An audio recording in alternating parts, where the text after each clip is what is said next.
Hello all, Greg the Grilling Guy here, and boy do I have a special treat for you today. Today we are making broccoli casserole. This is one of my mother's recipes. I have no idea where she got it from, but much like the beans, she passed it along and we make this all the time. We make it at Easter, we make it at Thanksgiving, at Christmas. We'll make it during the year just because we miss it, and I'm going to teach you how to make it today. So to make broccoli casserole, it's fairly simple. You're going to need broccoli. Now, I use broccoli florets versus the stems. I think that gives it a better texture and flavor. So 2 to 3 packages of that will do. We have a 16 by 9 pan that we're going to be mixing this in. However, you can use a smaller pan like an 8 by 8, depending on the size of the family, how many people you're going to feed. But you're going to want leftovers because this heats up well. You're going to need a stick or two of just standard butter. I like salted myself. A block of what we call Velveeta cheese or processed cheese, one of the big old bricks, and you'll see why in a minute. A little bit of nonstick spray. I have glutino crackers here because we're making this gluten-free. Now, back in the day, my mother always made it with Ritz crackers, but something along that line and texture is what you're going to be looking for. We're gonna mix all this together. They'll go in the oven at probably 425 for 30 to 35 minutes, and away you go. So let's get into how we put this thing together. First, we're gonna start with the crackers, making the crust.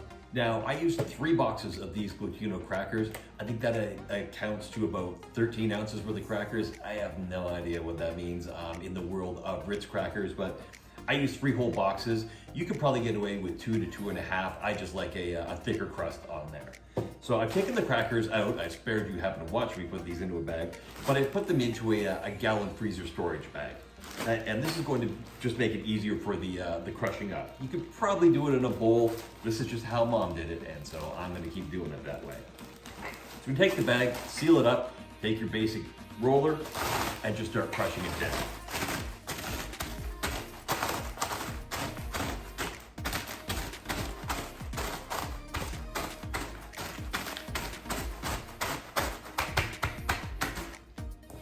Now you're going to want to make sure that the crackers are fairly broken up but not pulverized. You don't want to turn them into a powder because you want the larger chunks for a bit of mouth texture while you're eating this. Flip it over, and I'll do that 2 to 3 times. Like I said, you're going to get a feel for how you like to break this down. As you can see, the crackers are pretty well broken up, but they're not completely pulverized. Now for the next step, we're going to take a full stick of butter. I wouldn't go more than a full stick because it tends to get a little oversaturated at that point. Now I took this butter out and left it to come up to room temperature, so it's been sitting out for probably around an hour, because you're going to want it soft for this step. We're going to take that whole stick of butter and drop it directly into the cracker mixture.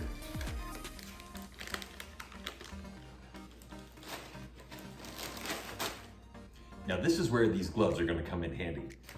Once we get the stick of butter in there, you're going to go in with your hand and mix the butter into the cracker mix. Now you could do this with your bare hands. I have done so in the past before I learned that wasn't a great thing, but it is a bit more cleanup. I like just having the gloves be able to peel them off it and throw them out once I've got it mixed in. It doesn't need to be 100% mixed in. I just like to kind of go until I can't see any trace of the butter anymore. This is just going to add some binding and flavor into it. So now that we have that mixed up, we will set that aside and we will move on to the actual broccoli and the cheese portion. The broccoli florets, I've left them out, I put them in the fridge overnight. They were frozen. I put them in the fridge, allowed them to soften up a bit. You don't need to, you can do this from frozen. They're a little easier to manipulate in the bowl if they're a little bit thawed. So we take these and just dump them directly into our casserole dish. And then spread them out evenly so they completely coat the bottom. These are going to be kind of the primary components, so it's okay if they sit up high, but you do want to leave a little bit of space because that's what the Ritz crackers are going to go on top of, as well as the cheese. Good enough. So now we're going to go and coat this with the cheese. Now make sure the cheese is fresh out of the refrigerator so that it's still got some kind of tautness and consistency to it. We're actually going to slice it and put it on top. Now to slice the cheese, we're going to use a cheese slicer. I don't actually know if this is called a cheese slicer. I do know that it is a roller with a wire that has an adjustment screw in there that's probably been seized in place for 20 years. I've had this thing forever. I think my mom may have actually given it to me, I'm not certain. But the nice thing about this device is I only ever use it when I'm cutting this Velveeta cheese to put on this casserole, so 2 to 3 times a year. So the rest of the year it sits in a junk drawer and gets completely buried over. So then when I try to shoot a video like this, I need to pause it and take 10 minutes digging around to find it. You all know what I mean. So we're gonna take the cheese slicer, we're just gonna do long slices along the top of the cheese here. Then take the sliced cheese and just lay it directly onto the broccoli. Now the broccoli is just straight out of the bag. We've not steamed it, we haven't done anything with it. It's just essentially the kind of half-thawed frozen broccoli. Now, I like a lot of cheese in this, so I'm going to literally use this whole brick on a casserole dish this size. If you have a smaller casserole dish, you may only use half a block. You're gonna be able to cheese this up to your taste. I have gone with more cheese in the past. There is a diminishing return, so I wouldn't go with more than just this block. So we're gonna continue to slice this up, cover up the top of this.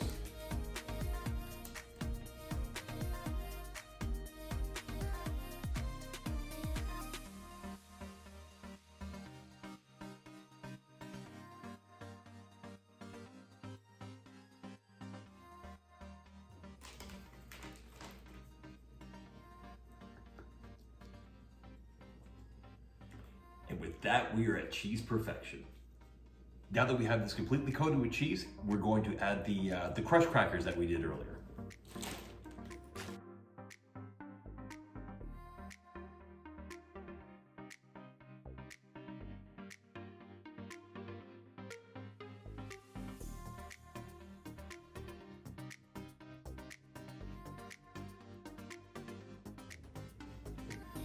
All right, we got a pretty even coverage on those crackers. I like to kind of tap it down a little bit. At this point, this thing is pretty much ready to go in the oven. The only other thing I will do is I will spray a bit of butter cooking spray on top of that. That tends to brown up the top crackers really, really nicely in the oven. However, this is something that can be made ahead of time. I'm going to actually take this and put it in the fridge for a few hours till I'm ready to go.